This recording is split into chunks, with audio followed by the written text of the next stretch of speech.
Kadang-kadang saudara, mata yang hanya tertuju kepada masalah tidak akan pernah melihat kemuliaan Tuhan. Mata yang hanya tertuju kepada masalah tidak akan diberikan kekuatan untuk maju lagi. Mata yang hanya melihat pada masalah dia hanya mengeluh. Saudara, saya ketemu banyak sekali orang yang kalau ketemu pendeta dia hanya patah leher sedikit baru dia bilang, "Bapak, hidup ini terlalu susah." Engkau mati sudah kalau memang sudah terlalu susah. Mau hidup lagi buat apa kalau sudah terlalu susah?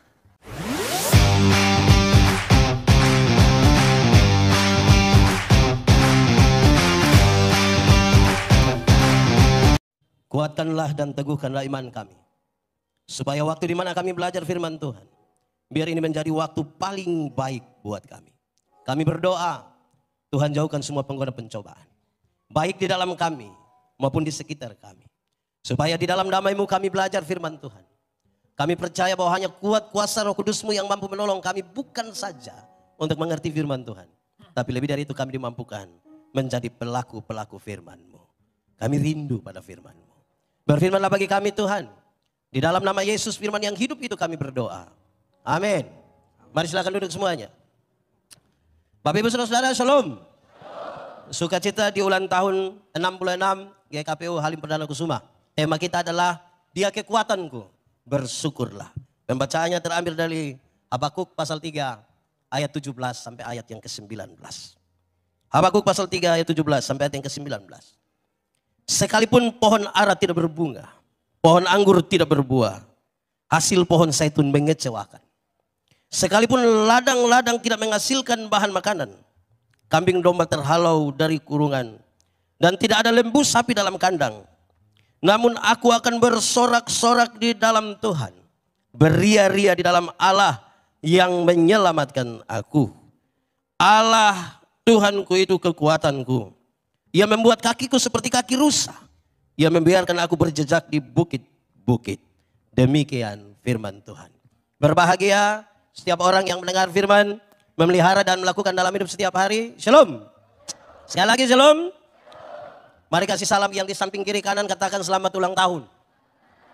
Ulang tahun yang ke-66. Oke, boleh sedikit bergerak dari tempat kita.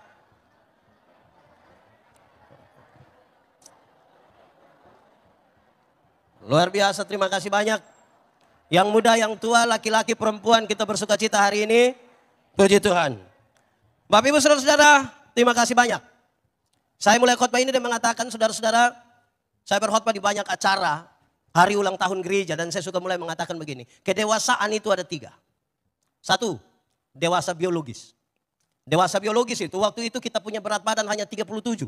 Sekarang 73. Itu dewasa biologis itu. Waktu itu kita pakai celana nomor 27 tidak ada masalah karena perut rata saja. Sekarang perut macam ada 3 begitu. Satu di sini, satu lagi, satu lagi. Itu dewasa biologis. Siapa saja bisa. Makan tidur, cocok ya gemuk. Dan hari ini kita tidak merayakan itu. Hari ini kita tidak merayakan itu. Kedua, dewasa psikologi. Dewasa psikologi tidak tergantung umur dan berat badan. Umur 40 tahun tapi kalau tukang tersinggung, sedikit-sedikit tersinggung. Sedikit-sedikit tersinggung. Sedikit-sedikit tersinggung. Tersinggung kok sedikit-sedikit. Di sini ada yang biasa tersinggung. Nah itu kita punya soal itu. Saudara-saudara, banyak orang kalau tersinggung dia orang banyak. Orang Kupang suka bilang begini. Tidak beres itu. Hari ini juga saya kira mari kita berefleksi tentang itu. Ketiga, dewasa iman. Dewasa iman tidak tergantung berapa lama kita melayani Tuhan. Dewasa iman tidak tergantung seberapa lama kita jadi orang percaya. Orang dewasa iman tidak tergantung berapa lama dia jadi orang Kristen. Tapi dewasa iman itu kira-kira begini. Ada anak umur 3 tahun. Ada meja berat 10 kg. Anak umur 3 tahun bisa pikul meja yang 10 kg? Bisa? Tidak bisa. 17 tahun kemudian. Itu anak umur 20 tahun. Bisa pikul meja yang 10 kg? Yang berubah anak atau meja? Itu dewasa iman. Tidak akan meminta beban menjadi ringan. Tetapi dia meminta bahu yang semakin kuat. Orang dewasa iman tidak akan pernah menangis minta Tuhan. Kalau Tuhan berkenan kasih turun sedikit ini beban. Tidak. Karena dia tahu kalau Tuhan izinkan ada masalah. Tuhan tahu seberapa kuatnya dia. Amin. Saya mau tanya, saudara punya masalah? Saudara punya masalah? Tidak usah omong. Saya lihat yang ini muka masalah semua. Masalah ialah kesenjangan antara harapan dan kenyataan. Itu masalah. Tiap-tiap hari kita berjumpa. Tetapi saudara tahu. Orang dewasa iman tidak akan meminta orang lain berubah. Tapi siapa yang berubah? Diri sendiri yang berubah. Kadang-kadang kita terlalu sibuk meminta orang lain berubah. Tapi kita tidak berubah. Kita lebih banyak pencitraan, saudara. Kita tidak berubah. Padahal kalau ada Tuhan di dalam kita. Apalagi dalam perjalanan persekutuan 66 tahun. Mestinya di tempat ini sungguh-sungguh nama Tuhan dipermuliakan. Amin. Saudara-saudara, pembacaan ini menarik. Ingin menggambarkan sesuatu yang baik sekali dalam doa ini. Tetapi saya mulai dulu, saudara. Mari kita lihat doa. Orang-orang percaya yang ada di GKPO ini biasa berdoa semua. Amin kah? Doa itu gampang atau susah? Doa penting atau tidak? Jadi karena doa gampang, doa itu penting, saudara menikmati kehidupan doamu dengan baik. Mulai bermasalah kan? Yuk, kadang-kadang doa yang gampang, doa yang penting itu tidak dinikmati oleh banyak orang. Bahkan untuk beberapa orang, doa itu beban. Anak-anak, remaja, kalau kita panggil, engkau berdoa di sini. Dia datang, dia doa cepat-cepat, pulang dia tanya di teman, tadi saya doa baik atau tidak? Dia justru susah dengan itu. Ada orang paling cerewet di sini, tapi kalau kita bilang sebentar Pak, tolong doa makan, dia sembarang saja. Di sini ada yang begitu? Ada juga? Laki-laki atau perempuan? Nah itu kita soal di situ. Saya mau bilang pada saudara malam hari ini di acara Sukacita ini, doa itu relasi, doa bukan kata-kata. Kadang-kadang kita terlalu sibuk untuk cari kata-kata, lupa membangun relasi. Padahal doa itu relasi. Kalau saya dan Pak Ketua Umum, kami dua punya relasi. Kami dua saling kenal. Saya jalan kaki, beliau naik motor. Ketemu saya di jalan tanpa saya minta, dia berhenti tanpa saya minta. Hei pendeta, mau kemana? Naik, karena kami dua saling kenal. Kami dua punya relasi. Amin. Bayangkan kalau saya dan beliau tidak ada relasi, kami dua tidak saling kenal. Beliau naik motor, saya jalan kaki. Ketemu saya di jalan, berhenti juga. Tapi dia tanya, ojek Pak? Doa itu relasi, bukan kata-kata. Amin. Dalam relasi yang baik itu permintaan kita, kata-kata kita ringan. Ada orang yang doa makan, doa tidur, doa baca Alkitab. Dia punya kata-kata tidak berubah. Hanya itu saja. Seperti orang itu setia sekali. Di sini ada yang begitu? Ada juga? Ada ikut ibadah di sini? Pakai baju warna apa nih? Aduh itu jangan sampai di situ. Saudara-saudara, kalau hanya sekedar kata-kata, saudara bisa berkata-kata dengan orang yang tidak saudara kenal sama sekali. Pernahkah saudara ada satu waktu mau telepon begitu tiba-tiba pas saudara bel ada yang bilang begini. Nomor yang Anda tuju tidak dapat dihubungi. Pernah begitu? Suara perempuan atau laki-laki? Perempuan. Saudara kenal dia. Dia kenal saudara. Tapi bicara kan saudara dengan dia. Doa relasi. Dalam relasi yang baik itu kita bisa mengatakan sesuatu. Menurut saudara saya kenal saya punya istri kok tidak? Kami ada relasi kok tidak? Nah karena kami saling kenal, kami punya relasi. Waktu saya mau minta sesuatu dari istri, cara mintanya ringan. Non, bikin teh deh saya. Gelas kecil saja, gula sedikit. Papa takut sakit gula. Kan kita saling kenal. Bayangkan kalau mau minta teh di istri, saya minta, Mama, buatlah segelas teh. Jangan terlalu banyak gula ya. Papa takut sakit gula. Sebentar ibu tanya saya, kau sehat? Doa relasi. Dalam relasi itulah kita lihat sekarang. Apa yang disampaikan oleh Nabi Habakuk. Dalam sebuah situasi beragama dan berpolitik yang repot. Ini gambaran yang menarik sekali. Sekalipun pohon ara, sekalipun anggur, sekalipun pohon zaitun tidak menghasilkan apa-apa. Saudara tahu pohon ara yang dimaksudkan yang besar itu. Yang akan dibuat manisan. Yang akan setara dengan madu. Tapi tidak menghasilkan apa-apa. Anggur yang sangat penting bagi mereka. Minyak zaitun untuk kepentingan minyak untuk kesehatan. Minyak untuk ibadah. Dan sekarang tidak ada apa. Sebuah keadaan yang bukan saja dipahami sebagai sebuah keadaan biasa. Tetapi mereka percaya kalau pohon-pohon ini tidak menghasilkan dengan baik. Bukan saja soal musim, bukan saja soal angin, bukan saja soal air. Tapi jangan-jangan Tuhan sementara marah kita ini. Jangan-jangan kita lagi sementara bermasalah di hadapan Tuhan. Jangan-jangan kita lagi tidak beres ini. Sehingga tidak bisa menghasilkan apa-apa. Dia tambah. Sekalipun ladang-ladang itu. Tempat di mana gandum harus bertumbuh. Sangat primer. Ketika tidak ada ini bagaimana? Kambing domba terhalau semua. Sekalipun ini sapi, lembu sudah tidak ada lagi. Dia menggambarkan sebuah keadaan yang susah sekali karena kebutuhan makan minum saja tidak ada. Bukan sekedar itu. Dia ingin menggambarkan ada masalah pada kepemimpinan. Baik pemimpin-pemimpin gereja, baik pemimpin-pemimpin politik. Ini sementara memfokuskan segala sesuatu bagi kepentingan mereka sendiri. Mereka membiarkan ketidakadilan itu ada.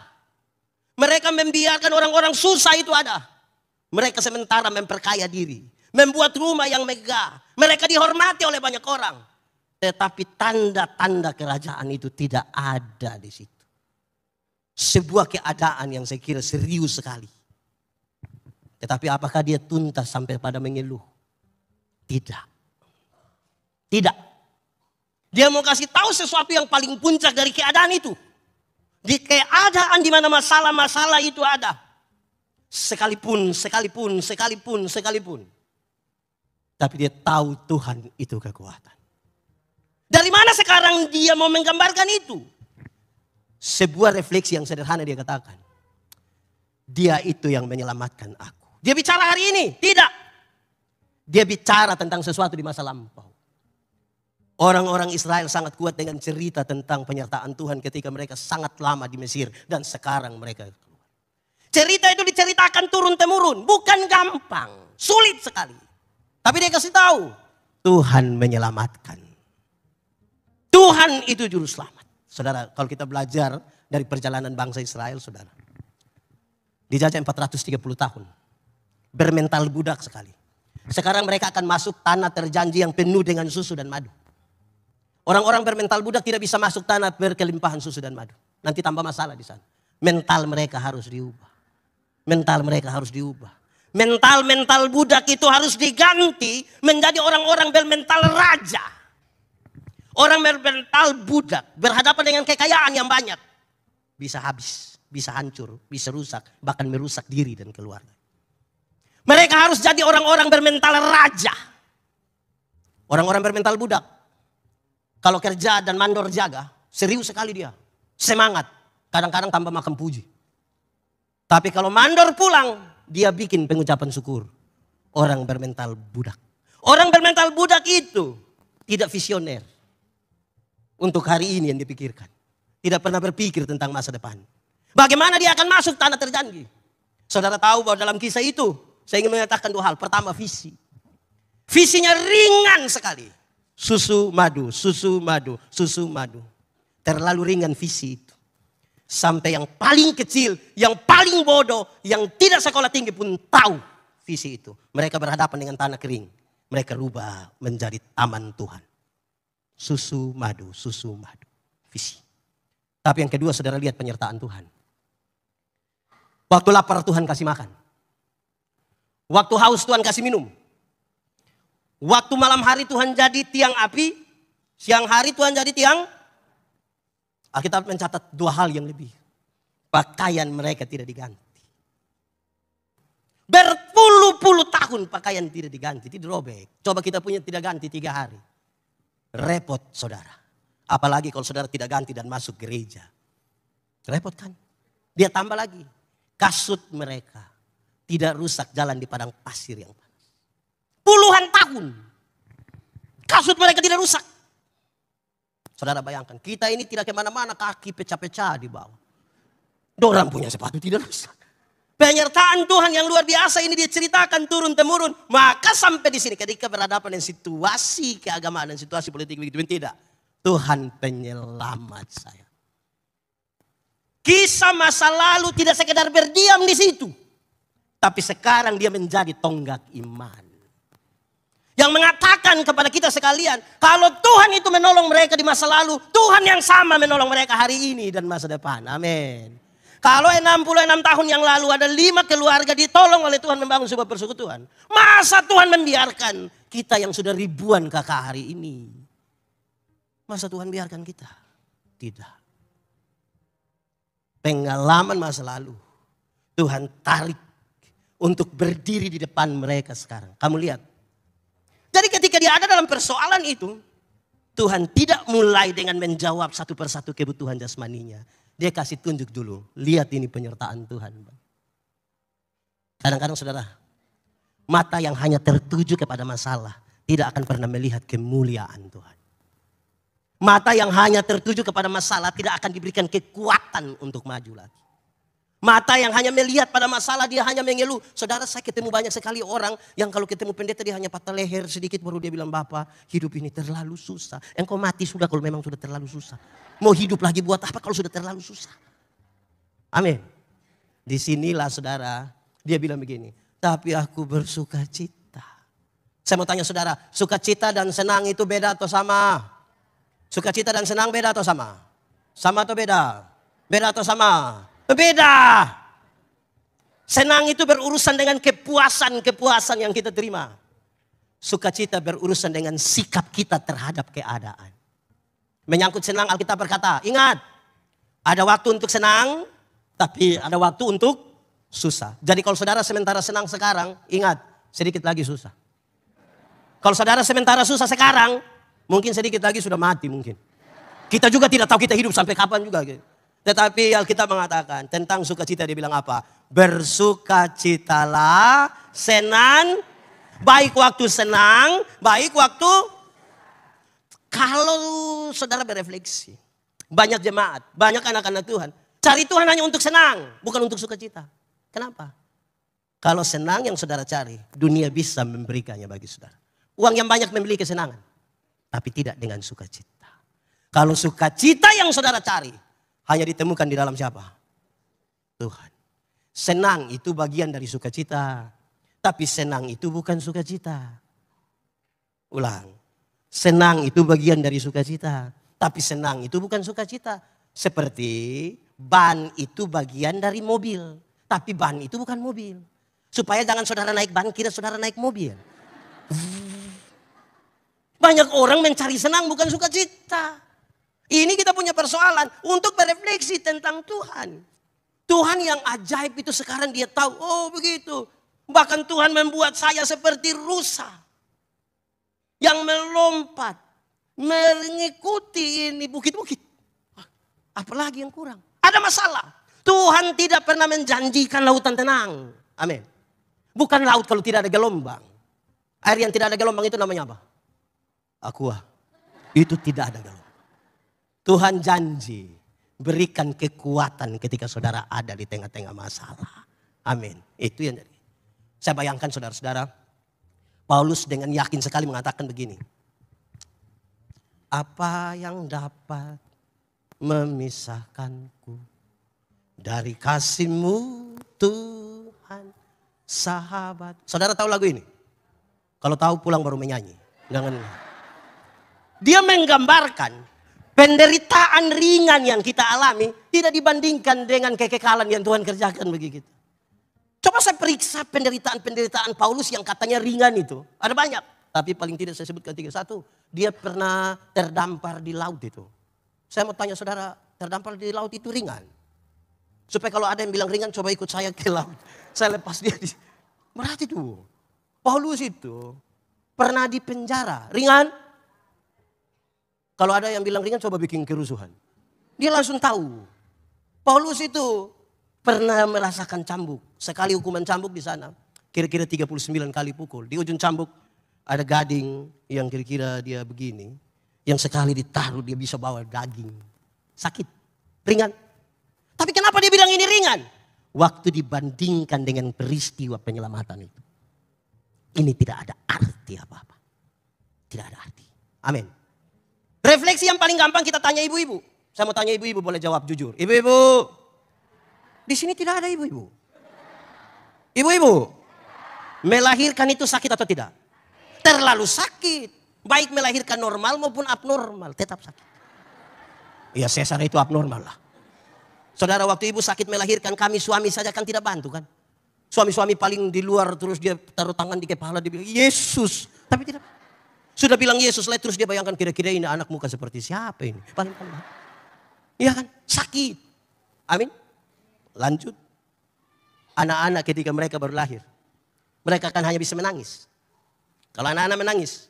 Orang tua membayangkan hanya ada 2 persoalan. Basah atau lapar. Betul? Anak-anak punya waktu bangun. Orang tua punya waktu tidur.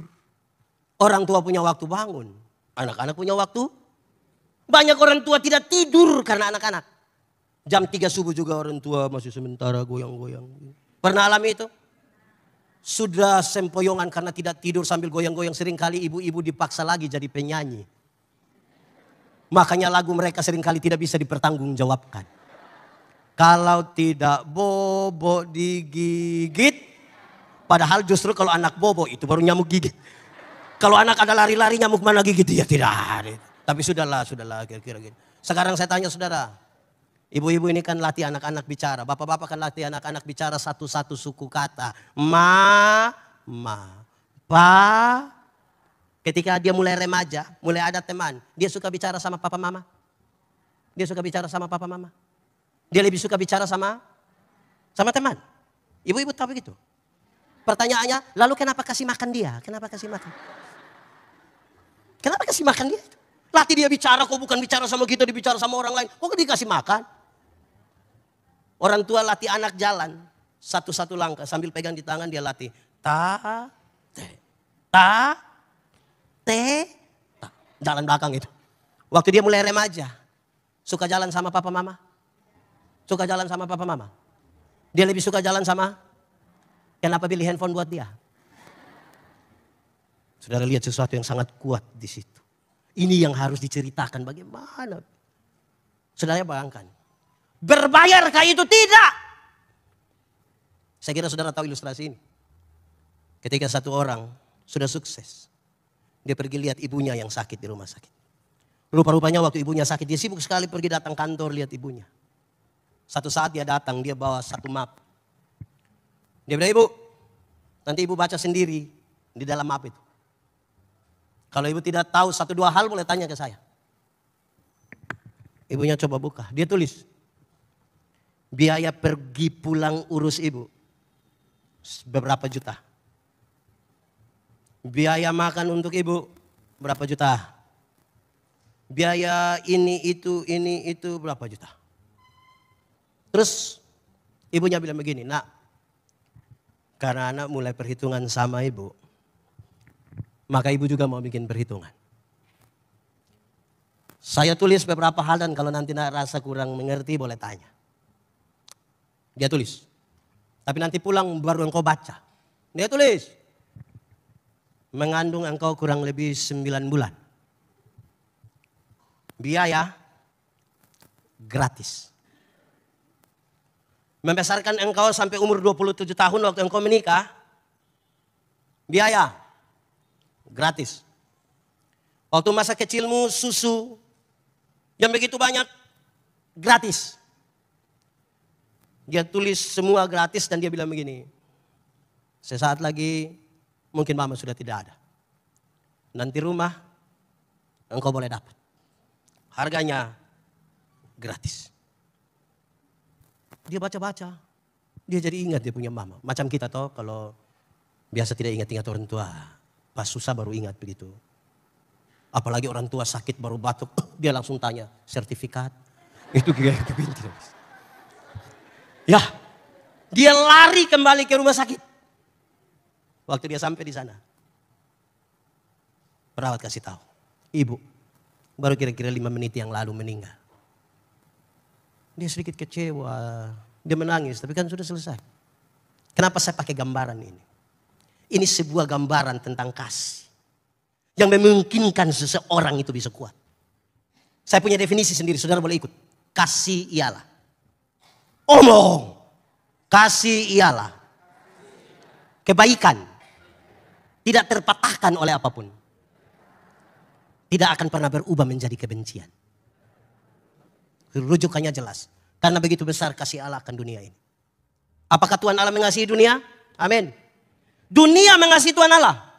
Tidak. Lalu apakah karena dunia tidak mengasihi Tuhan Allah berhenti mengasihi dunia? Tidak. Saudara lihat. Apakah Tuhan Allah membenci dunia? Tidak terpatahkan. Itu yang membuat orang kuat. Apalagi yang kita bicara tentang Tuhan. Kalau bukan kasih. Apalagi yang kita bicara tentang Tuhan kalau bukan kasih. Mari kita lihat selanjutnya saudara. Waktu dia bicara tentang Tuhan dan keselamatan. Yang pertama-tama dia taruh di situ adalah Kalau dia harus menyelamatkan saya dan saudara. Dia harus menebus saya dan saudara. Dia itu Tuhan. Dia bukan manusia. Karena tidak ada manusia bisa menebus manusia. Bagi semua orang yang mau kuat itu pertama-tama taruh dulu. Dia Tuhan, dia bukan manusia. Kalau dia bukan manusia, dia tidak akan jadi juru selamat. Kalau dia bukan Tuhan, dia tidak akan jadi juru selamat. Karena dia Tuhan, itulah dia jadi juru selamat. Selanjutnya, mari kita lihat penerimaan kita kepada dia yang kita sebut sebagai Tuhan itu. Ini sebuah refleksi yang bagus sekali dari teks ini. Ada banyak orang rindu menerima dia sebagai juru selamat. Tapi tidak mau menerima dia sebagai Tuhan. Saya ulangi kalimat ini. Ada banyak orang mau menerima dia sebagai juru selamat. Tapi tidak mau menerima dia sebagai Tuhan. Kenapa manusia menerima dia sebagai juru selamat? Karena kita tahu kita pasti binasa. Dia mau menebus kita, ya terima. Tapi sekarang mau terima dia sebagai Tuhan. Banyak orang tidak mau. Kenapa? Kalau terima dia sebagai Tuhan harus tunduk kepada apa yang dia mau. Ini jadi masalah saudara. Waktu terima dia sebagai Tuhan harus tunduk kepada apa yang dia mau. Ini yang repot. Diselamatkan mau, tunduk kepada yang Tuhan mau, tidak mau. Ini sekarang sudah. Bagaimana terima Tuhan? Saudara harus terima dia dengan segenap hati. Tetapi juga segenap akal budi. Saudara, saya ingin mengatakan kepada saudara, saudara harus terima dia dalam kesadaran di sini juga. Di sini sudah betul, segenap hati, segenap jiwa, tapi juga dengan segenap kesadaran ini. Saudara tidak bisa menerima dia kalau tidak sadar. Bagaimana saudara pingsan terima dia? Dalam kesadaran. Sekaligus belajar menjembatani dua hal ini. Kerepotan kita adalah menjembatani apa yang ada di sini sebagai kesadaran dan apa yang kita imani di sini untuk Tuhan. Saudara lihat, ada banyak orang yang akalnya bagus sekali. Oh itu orang punya cara berpikir mantap. Itu orang cara bicara mantap. Hatinya rusak. Betul? Di GKPO ada. Yang pikirannya brilian. Mantap. Rapat-rapat dia menyelesaikan persoalan dengan gampang. Hatinya rusak. Ada yang sebaliknya. Ada yang sebaliknya. Hatinya mantap. Ikut gereja. Jam doa beres. Hati mantap. Pikiran rusak. Di GKPO ada. Hati mantap tapi pikiran rusak. Nah ini bagaimana kita terima dia sebagai Tuhan dan Juru Selamat. Saudara tahu. Sebenarnya ini bagian dari apa yang saya sebut dengan nama spiritualitas. Spiritualitas itu gerakan dari dalam ke luar. Bukan dari luar ke dalam. Yang dari luar ke dalam itu pencitraan. Orang kalau spirit bagus tentang kebersihan misalnya, dia datang, lihat gereja kotor, dia langsung sapu, dia langsung pilih itu sampah, dia buang. Itu spirit mantap. Tetapi yang pencitraan, dia janji anak-anak, pas saya sapu, engkau bikin video. Bagikan di sektor. Itu pencitraan itu. Di sini ada yang pencitraan kuat. Nah, itu hati dan pikiran tidak nyambung itu. Saya waktu berbagi kisah soal ilmu berkhotbah, mereka tanya saya, "Hei pendeta, khotbah yang baik itu yang bagaimana?" Saya bilang, "Engkau punya maksud. Khotbah yang baik itu tulis atau tidak tulis, berapi-api atau berair-air." Saya bilang tidak. Khotbah yang baik bukan soal tulis atau tidak tulis, bukan soal berapi-api atau berair-air. Khotbah yang baik ialah bicara apa, lakukan itu. Jangan omong lain, buat. Ada orang yang lebih parah, pikir lain, omong lain, buat lain. Hasilnya kelainan. Saudara kalau ketemu orang kelainan itu kan tidak sinkron semua. Pikiran lain. Nah, repotnya kalau dia ada di GKPO. Dia bikin rusak ini gereja. Jadi bagaimana sekarang kita akan bertumbuh? Tadi dari soal iman kita, saudara. Saudara, definisi tentang iman ini menarik. Definisi iman ini menarik. Tidak ada definisi yang lebih indah selain tadi. Selain yang tertulis di Ibrani 11 ayat 1. Apa? Iman adalah apa? Dasar dari segala sesuatu yang kita harapkan. Dan bukti dari segala sesuatu yang Pada saat semua orang rindu melihat dulu baru percaya, justru definisi iman bilang tidak melihat tapi, nah ini repot ini.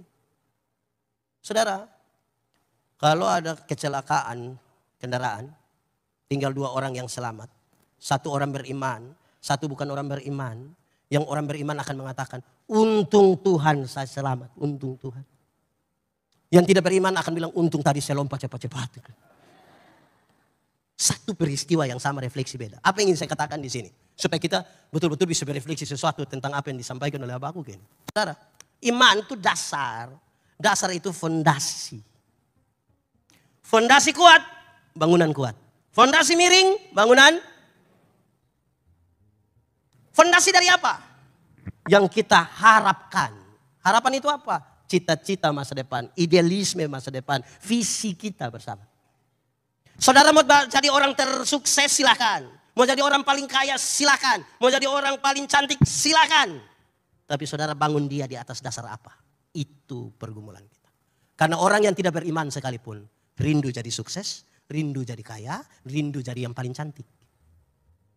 Yang membedakan kita adalah kita sementara bangun di atas dasar apa? Bukti. Bukti dari apa? Yang tidak kita lihat. Ini penjelasan yang menarik. Kenapa? Para arsitek. Waktu dia ingin menggambar sesuatu bangunan. Mungkin juga gereja ini. Waktu dia mau gambar satu bangunan. Dia taruh dulu di sini. Ruangan berapa? Ukuran kira-kira berapa? Berapa lantai? Pintu di mana? Jendela di mana? Tangga di mana? Itu dia taruh di sini. Kelihatan atau tidak kelihatan? Dari yang tidak kelihatan. Dia gambar di atas kertas. Mulai kelihatan? Mulai kelihatan. Setelah dia gambar di atas kertas, baru orang mulai bekerja. Waktu bangunan itu jadi, bangunan itu sudah mewah, banyak orang kagum dengan itu bangunan, foto-foto lagi di depan. Saya mau tanya, yang kagum, yang foto-foto di depan bangunan itu, tahu kekuatan dari itu gedung? Tahu? Siapa yang paling tahu kekuatan gedung itu? Yang gambar dan tukang yang mengerjakan. Dari sesuatu yang tidak dilihat kepada sesuatu yang bisa dilihat. Paham itu dulu baru kita bilang Tuhan engkau kekuatan. Hari-hari ini saudara kita paling suka mengatakan, apa kabar hari ini? Semua selalu bilang luar biasa. Tidak salah kan? Pertanyaan kedua, luar biasa tiap hari atau hanya satu hari? Luar biasanya tiap hari atau hanya satu hari? Yakin tiap hari? Oke. Kalau luar biasa tiap hari, ya dia jadi biasa-biasa. Karena sudah tiap hari. Saudara jangan anggap remeh persoalan-persoalan yang tidak luar biasa. Contoh, denyut jantung kita itu biasanya tek, tek, tek, tek. Biasa? Coba besok pagi saudara bangun tidur, dia menjadi luar biasa. Dia punya denyut, tek, terus dia diam barang 1 menit. Dia ulang lagi, tek, tek. Luar biasa? Oh, jadi sekarang saudara pilih yang mana? Kadang-kadang saudara yang menarik itu, kita mengalami sesuatu dengan Tuhan, kita pikir yang luar biasa. Saudara bayangkan bangun tidur yang biasa-biasa itu tanda Tuhan menyertai saudara. Bayangkan kalau tadi malam Tuhan kemana begitu, terus pagi tadi lupa kasih bangun saya dan saudara. Hari ini sapa kubur sapa. Jangan berpikir sesuatu yang luar biasa saja. Karena Tuhan punya penyertaan ini. Begitunya. Itu yang Tuhan mau sampaikan. Membentangkan itu di depannya. Pengalaman masa lalu. Dan kehidupan setiap hari. Saudara lihat penyertaan Tuhan itu seperti apa. Yang menarik adalah banyak orang pikir Tuhan tidak ada di sini. Banyak orang kira Tuhan tidak ada di sini. Padahal anak-anak sekolah minggu menyanyi. Hati-hati gunakan tanganmu. Hati-hati gunakan tanganmu. Kenapa? Karena Bapa di sorga. Hati-hati gunakan. Banyak orang pikir Tuhan tidak ada di sini. Sesuka hati dia pakai dia punya tangan. Sesuka hati dia pakai dia punya mulut. Karena dia kira Tuhan tidak ada di sini. Kalau saudara menyatu dengan Tuhan, melekat dengan Tuhan. Saudara bayangkan, Suami istri yang bertengkar, Di sini suami istri pernah bertengkar. Saya kira hanya kami di Kupang sih. Di sini juga suami istri juga bertengkar juga Suami istri itu kalau bertengkar saudara, jangankan Tuhan, pendeta datang saja mereka tiba-tiba damai. Mereka ada lagi marah-marah, maki-maki, banting-banting, tiba-tiba pendeta bilang, "Shalom." Tiba-tiba mereka baik, "Shalom Bapak, shalom." Aduh sayang, mari Pak Pendeta, mari. Amin toh? Itu baru pendeta. Apalagi kalau Tuhan bersama-sama dengan engkau. Apalagi kalau Tuhan sama-sama. Ini yang serius bagi kita. Kalau mau Tuhan jadi kekuatan. Banyak orang mau Tuhan bantu tapi tidak mau bersatu dengan Tuhan. Sekarang saudara, bagaimana rumus bersatu dengan Tuhan? Ringan, jaga kekudusan. Tuhan yang kita sembah, Tuhan yang kudus. Mau datang kepadanya, harus datang dalam kekudusan. Karena yang kudus tidak dapat bersatu dengan tidak kudus.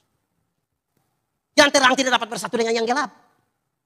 Tanggalkanlah kasutmu, sebab tempat di mana engkau berdiri itu kudus. Ini yang susah. Saudara, kita di terang, bisa lihat orang di gelap? Bisa tidak? Orang di gelap, bisa lihat kita di terang? Lalu kenapa kadang-kadang kita di terang kembali ke gelap? Saya tidak tahu juga, tapi seringkali orang di terang itu suka kembali ke gelap, itu kan dia suka begini. Itu apa itu? Di sini ada yang biasa mengintip itu. Di terang dia pulang ke gelap. Saudara kalau dia mulai begini nih, itu bisa saja dia ajak orang. Lama-lama kita mengintip berjamaah itu. Itu jadi susah. Saudara, 31 Desember kalau kita bergereja, kan rata-rata gerejanya malam toh.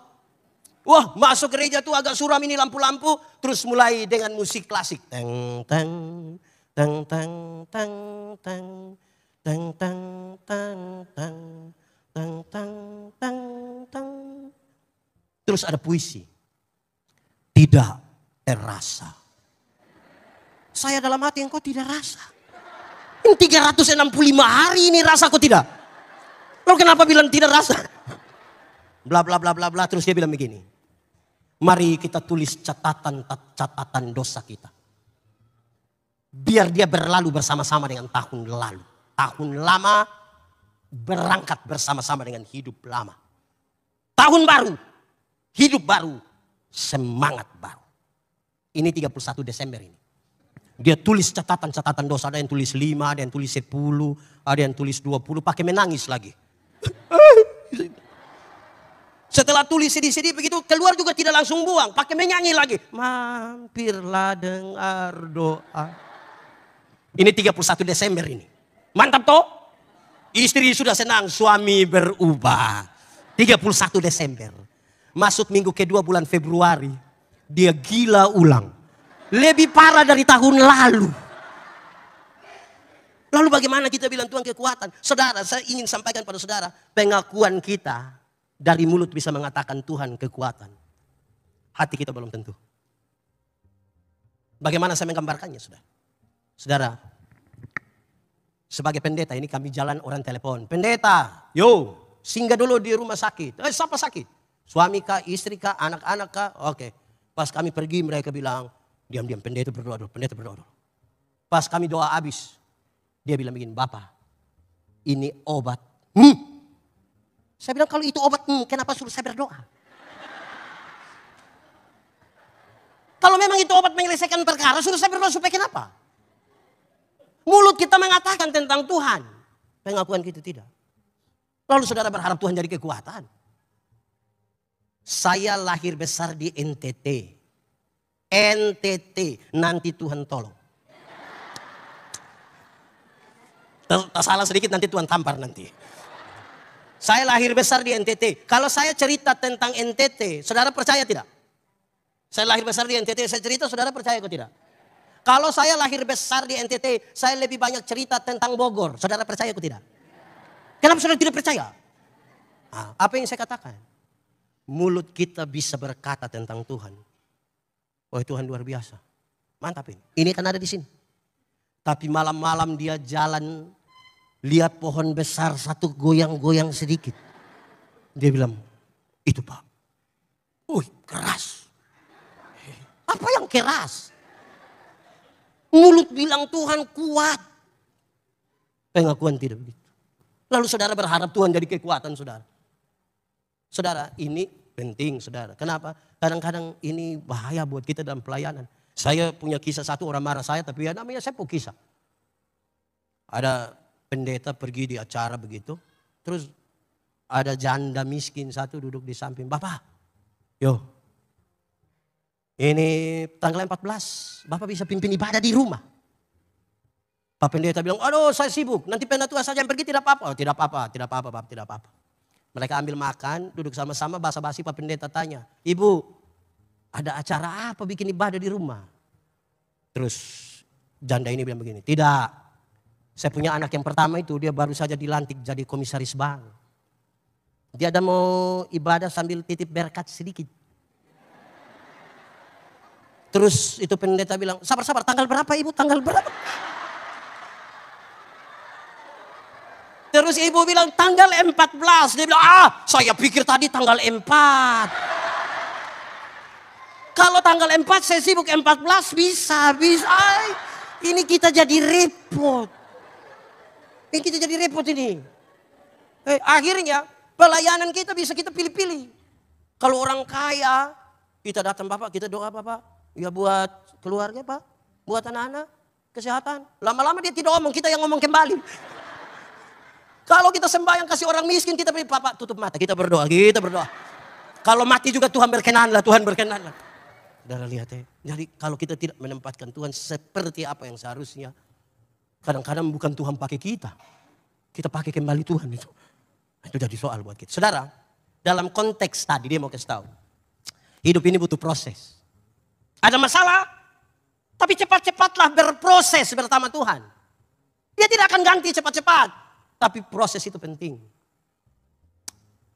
Iblis bilang, Yesus kalau engkau anak Allah, rubah batu itu jadi roti supaya engkau makan. Tuhan Yesus lapar ini. Puasa 40 hari 40 malam. Dia rubah atau tidak? Dia bisa rubah atau tidak? Lalu kenapa dia tidak rubah? Pertama, memang dia tidak mau ikut perintah iblis. Tapi dia mau yang kedua kita berproses. Masa mau bikin roti saja pakai mujizat. Kalau buat roti pakai mujizat itu tiap hari di toko bakery itu mujizat terus itu. Kita ini kadang-kadang tidak mau berproses tapi mau berubah. Tidak bisa. Saudara, dulu ada satu binatang namanya ayam. Sekarang juga ada ya. Ayam itu kita hanya bisa bedakan dia atas dua. Ayam jantan dan ayam betina. Tapi tiba-tiba muncul ayam potong. Akhirnya ayam yang tadinya hanya ayam menjadi ayam kampung. Karena sudah ada ayam potong. Ini bikin kita pusing. Apakah ini ayam potong yang di kampung atau ayam kampung yang dipotong? Kita tambah pusing. Tapi apa maksudnya saudara? Ayam kampung itu kita piara 1 tahun masih kecil. Tapi dagingnya enak kok tidak? Kalau dijual mahal kok tidak? Kalau betina bertelur kok tidak? Karena dia mengerti proses. Bukan seperti ayam potong itu. Kita baru pelihara 1 bulan dia punya mata sudah besar begini. Itu kalau lihat pakai kaca pembesar. Kalau lihat langsung. Tapi ini ayam, ibu-ibu pulang dari pasar ikat salah di motor kaki patah. Orang gas-gas motor di samping kandang besok itu ayam mati. Tidak mau berproses. Tidak mau berproses. Lalu kalau kita tidak mau berproses bersama dengan Tuhan, kita bisa mengenal apa dari kekuatan Tuhan. Itu soal kita itu. Berproses dulu. Baru lihat di mana Tuhan memberikan. Kadang-kadang saudara, waktu kita doa minta kesabaran. Tuhan ada kasih kita kesabaran. Tidak, dia izinkan masalah. Supaya kita melatih kesabaran. Amin. Tuhan tolong buat saya sabar terhadap teman majelis karena ini satu menjengkelkan sekali. Tuhan langsung kasih kita kesabaran. Tidak, dia izinkan orang yang menjengkelkan itu duduk di samping kita. Terus garuk-garuk kita kayak begini. Proses kan. Terakhir. Setelah paham tentang kekuatan Tuhan dan bagaimana kita berjalan bersama. Dia lanjut. Bersyukurlah. Bersyukur itu cara terbaik menikmati hidup. Orang yang tidak tahu bersyukur itu tidak akan menikmati hidup. Hati manusia lebih luas dari dunia ini. Artinya Semua materi di dunia isi di hati manusia. Tetap masih kurang karena manusia terlalu tidak puas. Yang bisa menutupi itu adalah apa? Bersyukur. Saudara jalan kaki, saudara berdoa, Tuhan, yo, kasih saya sepeda satu. Tuhan kasih sepeda satu, dia naik 2-3 bulan dia berdoa, Tuhan, naik sepeda memang enak, tapi tanjakan yang di situ Tuhan. Itu betis dengan paha sulit dibedakan. Tuhan. Lalu engkau punya mau? Kalau boleh kasih saya motor satu. Tuhan kasih motor satu, naik 5-6 bulan dia berdoa ulang, Tuhan, naik motor memang enak, tapi istri saya berat 80. Anak 3 orang baru montok-montok semua. Setiap kali motor bunyi, 4-4 mau naik Tuhan. Motor bawa masalah baru dalam kami punya rumah. Engkau punya mau? Kalau boleh mobil satu Tuhan. Tuhan kasih mobil satu, naik 1 tahun dia berdoa, Tuhan. Naik mobil memang enak. Ibu juga kan naik, dia duduk di paling depan. Tapi anak perempuan yang pertama sudah kawin dengan orang Palembang Tuhan. Masa mau ke Palembang pakai mobil? Engkau punya mau? Kalau boleh kapal laut satu Tuhan. Tuhan kasih kapal laut satu, dia pergi ke Palembang, dia cucu lihat mantu, pulang dia doa, Tuhan. Memang naik kapal laut sampai di sana Tuhan, tapi buang waktu, buang waktu. Engkau punya mau? Helikopter satu Tuhan. Tidak salah juga minta kepada Tuhan kan, tidak salah kan minta kepada Tuhan toh. Tapi saudara lihat, mata yang hanya tertuju kepada berkat dan bukan kepada sumber berkat tidak akan pernah mensyukuri apa-apa dalam hidup. Bersyukurlah itu kalau mata kita hanya tertuju kepada sumber berkat. Banyak orang, saudara tahu dalam sebuah persekutuan, Tuhan ajar kita, kamu bermurah hati sedikit. Ini orang ini baik dengan semua orang. Dalam jemaatnya tidak ada masalah, siapapun tidak ada masalah. Sangat baik, rajin gereja, sudah baik itu. Tapi dia terlalu sekikir. Sekikir pakai bahasa di Jakarta apa? Sekikir sudah sekikir itu. Pelit itu.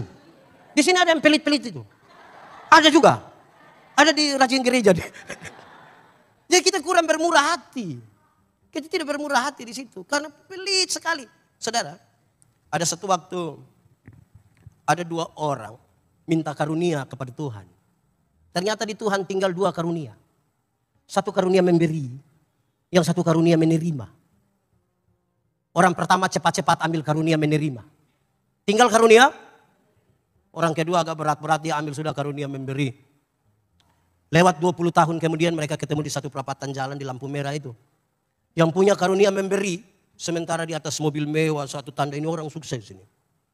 Yang punya karunia menerima sementara duduk minta-minta di pinggir jalan. Waktu mereka baku lihat begini, yang satu lah, waktu itu kan engkau dapat karunia memberi, kenapa sekarang engkau lebih sukses dari saya? Dia bilang begini, kawan, karena Tuhan tahu saya harus selalu memberi, maka kepada saya Tuhan berikan lebih. Engkau kan mau kasih orang, jadi saya kasih titip lebih ini, karena engkau tidak ada, engkau harus bagi. Tapi kamu ini kan karunia menerima. Jadi di mana-mana tuh hanya, saya tidak tahu kita ini lebih banyak karunia apa ini. Saudara,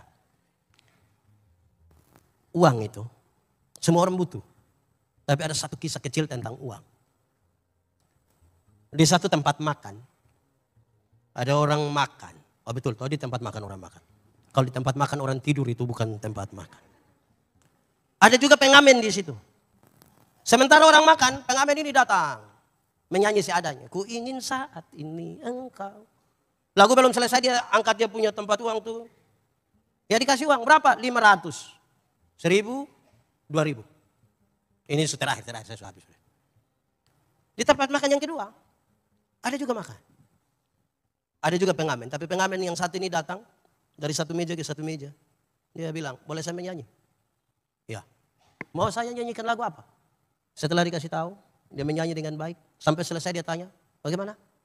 Oke, dia kasih keluar tempat uang. Terus dikasih 5.000, 10.000, 20.000. Di tempat makan yang berikut, ada orang makan, ada juga orang menyanyi. Tapi pengamen yang satu ini, dia tidak mau ganggu siapa-siapa. Dia duduk di pojok ruangan. Bawa satu pengeras suara kecil. Tidak bermaksud mengganggu siapa-siapa, dia menyanyi di situ. Di sampingnya ada banner. Di bawah banner itu ada kepingan-kepingan CD. Di banner itu tertulis, hasil penjualan dari kepingan-kepingan CD ini 20%-nya akan dipakai untuk membantu satu tempat di kampung ini untuk pendidikan. Habis makan, Ada yang datang tanya berapa? 50.000. Ada yang ngambil 2, ada yang minta nomor rekening dan seterusnya. Sama-sama menyanyi, sama-sama di tempat makan. Kenapa beda dapat uang? Di tempat makan yang pertama. Kenapa dia dapat uang? Kecil. Karena matanya hanya tertuju kepada uang. Dapat, tapi receh. Receh. Di tempat makan yang kedua. Kalau di tempat makan yang pertama dia punya ukuran-ukuran itu hanya uang. Pertemanan hanya uang, kebersamaan hanya uang, semuanya uang. Tempat makan yang kedua dia dapat lebih, 5.000, 10.000, 20.000. Kenapa? Karena dia tidak sekedar memandang uang dengan mata saja. Dia sekaligus memandang uang dengan pikiran. Mengeksplor semua yang dia taruh di sini. Dia berlatih secara baik. Dia dapat lebih. Di tempat makan yang ketiga, kenapa dia dapat lebih banyak? 50, 100 dan lebih. Karena dia tidak sekedar memandang uang dengan mata, dengan otak saja. Tetapi sekaligus dia memandang uang dengan apa? Hati. Dia mendapat lebih dari itu.